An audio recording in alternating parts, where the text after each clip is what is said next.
जय जिनेंद्र। मैं अरुण कानूंगा आप सबका हार्दिक स्वागत है।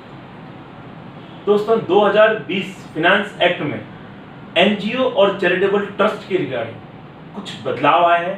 आज हम उस बारे में चर्चा करने वाले हैं। और कोविड-19 के कारण जो लॉकडाउन हुआ था, उसके कारण हमें उन बदलाव के इम्प्लीमेंटेशन में भी कुछ एक्सटेंशन मिला है, वो भी हम इस वीडियो में चर्चा करने वाले हैं। तो पहले बात करते हैं फिनांस एक्ट 2020 में आए बदलाव के बारे में। इन बदलावों को अपन 3 भागों में बांट सकते हैं। पहला, रजिस्ट्रेशन के रिगार्डिंग, दूसरा एटीजी को मिलने वाले डोनेशन के रिगार्डिंग, और तीसरा है कॉम्प्लायंसेस के रिगार्डिंग। रजिस्ट्रेशन के रिगार्डिंग जो बदलाव आए हैं, उनमें सबसे पहले बदलाव जो है वो अब आपको सेक्शन 1023 या सेक्शन 12AA इन दोनों में एक साथ रजिस्ट्रेशन अब नहीं मिलेगा। मतलब पहले इन दोनों में साइमल्टेनियसली रजिस्ट्रेशन मिलते थे, जो अब नहीं मिलेंगे। या तो आप 12AA में अप्लाई कीजिए या आप 1023 के अंतर्गत अप्लाई कीजिए।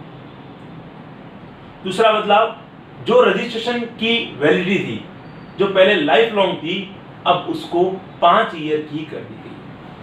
यानी आपको जो सर्टिफिकेट मिलेगा उसकी वैलिडिटी सिर्फ 5 सालों की है। आफ्टर 5 ईयर आपको वापस रजिस्ट्रेशन के लिए अप्लाई करना पड़ेगा। ये नियम उनके लिए भी है जो रजिस्ट्रेशन ऑलरेडी ले चुके थे। जो ट्रस्ट ऑलरेडी सेक्शन 12AA में रजिस्टर्ड थे, उन्हें भी वापस एप्लीकेशन करनी पड़ेगी 12AA के रजिस्ट्रेशन के लिए। और ये एप्लीकेशन फिनांस एक्ट में 1 जून 2020 से लेकर 30 सितंबर 2020 के बीच में करनी थी।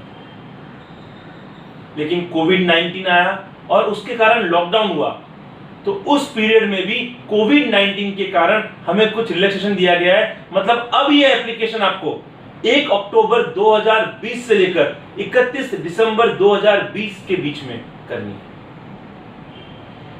जो एग्जिस्टिंग ट्रस्ट है, उन्हें वापस रजिस्ट्रेशन के लिए एप्लीकेशन करनी है। हालांकि उन्हें कोई और डॉक्यूमेंट सबमिट नहीं करने हैं, उन्हें सिर्फ एप्लीकेशन करनी है। उन्हें अपने जो भी वो चैरिटेबल काम कर रहे हैं, उनको प्रूफ करने वाले कोई भी डॉक्यूमेंट सबमिट करने की अब जरूरत नहीं है। लेकिन अगर वो एप्लीकेशन नहीं करेंगे तो उनका ट्रस्ट का रजिस्ट्रेशन खत्म माना जाएगा। उसका तीसरा बदलाव जो आया है रजिस्ट्रेशन में, जो नए एप्लीकेशन करते हैं उसके रिगार्डिंग। अगर आप कोई नया ट्रस्ट बनाते हो तो पहले 6 महीने तक हमें एप्लीकेशन रजिस्ट्रेशन नहीं मिलता था। हालांकि अब जैसे ही आप एप्लीकेशन करोगे, आपको तुरंत एक प्रोविजनल रजिस्ट्रेशन नंबर दिया जाएगा। हाँ, बाद में आपको उसे कंफर्म अपने फाइनल रजिस्ट्रेशन करवाना पड़ेगा।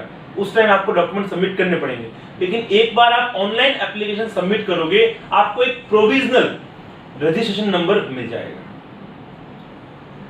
जैसे ही आप अपनी बिजनेस एक्टिविटी शुरू करते हो, उसके 6 महीने में या वो 3 साल के पीरियड के आखिरी 6 महीनों में जो पहले होगी, आपको अपना फाइनल रजिस्ट्रेशन प्राप्त करना पड़ेगा, जिसमें आपने जो भी एक्टिविटीज की है उनके प्रूफ आपको सबमिट करना। दोस्तों, दूसरा बदलाव जो आया था वो एटीजी के डोनेशन के रिगार्डिंग। अब जो संस्थाएं एटीजी में रजिस्टर्ड है, उनको अपने डोनेशन की लिस्ट का एक रिटर्न फाइल करना पड़ेगा। सेम टीडीएस के कॉम्प्लायंस के बेसिस पे ऊपर ही ये कॉम्प्लायंस बनाया गया है।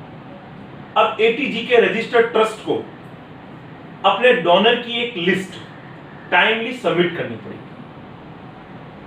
जहां पे उनके डोनर के पैन कार्ड, कितना डोनेशन मिला है वो सबमिट करेंगे। और जो डोनर है उनको फॉर्म 26AS में वो दिखेगा, ताकि टेक्नोलॉजी का यूज होकर कंप्यूटर ही इसको मैच कर सके। तो जो डमी डोनेशन के बेनिफिट ले रहे थे, इससे वो रुक जाएंगे और एक टेक्नोलॉजी मैकेनिज्म शुरू होगा।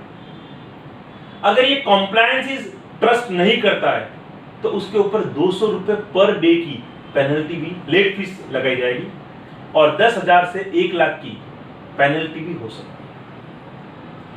कोविड-19 के कारण हमें इतनी राहत जरूर मिल गई है कि अब रजिस्ट्रेशन के प्रोसेस में 1 अक्टूबर से लेकर 31 दिसंबर के बीच में हम सब किसी ना किसी ट्रस्ट से जुड़े हुए हैं और 12AA में रजिस्टर्ड भी हैं।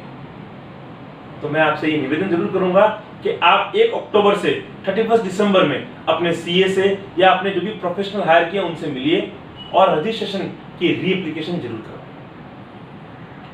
आई होप ये वीडियो आपको अच्छा लगा होगा। Thank you very much.